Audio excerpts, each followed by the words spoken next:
ఉత్తమ్ కుమార్ రెడ్డి నిన్న ఇంకో మాట మాట్లాడి ఆయన మాట్లాడుకుంటూ లేదు మేము ప్రాణహిత చేవెళ్ళ ప్రాజెక్టులో అదేంది 11,000 కోట్ల రూపాయలు ఖర్చు పెట్టినాం, రాష్ట్రం ఏర్పడే వరకే దాదాపు 32% ఖర్చు పెట్టినాం అన్నాడు.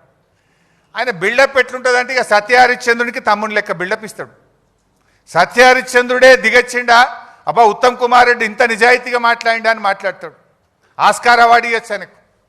వాస్తవానికి చెప్పాలంటే 2014 రాష్ట్రం ఏర్పడే నాటికి ప్రాణహిత చేవెళ్లలో పెట్టిన ఖర్చు కేవలం 3,700 కోట్లు మాత్రమే.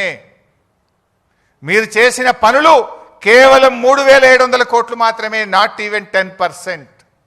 కానీ ఆయన ఏం చెప్పిండి నిన్న 11,000 కోట్ల రూపాయల పనులు చేసినాం, 32% పని చేసినాం. అబద్ధాలకు కూడా హద్దు పద్దు ఉండాలి. నువ్వు అసలు గుండెకాయ లాంటి తమ్మిడి హట్టికి ఢిల్లీలో, మహారాష్ట్రలో, ఆంధ్రప్రదేశ్లో కాంగ్రెస్ ప్రభుత్వం ఉన్నా, ఆనాటి క్యాబినెట్లో నువ్వు మంత్రిగా ఉన్నా కనీసం అనుమతి కూడా తేలేదు. నా సిడబ్ల్యూసి అనుమతి తేలేదు, నా మహారాష్ట్రతో ఒప్పందం చేయలేదు. ఇంకా సిగ్గు లేకుండా 32% పనులు చేసినాం. కమిషన్లు దొబ్బిండ్రు మీరు ఆ రోజు.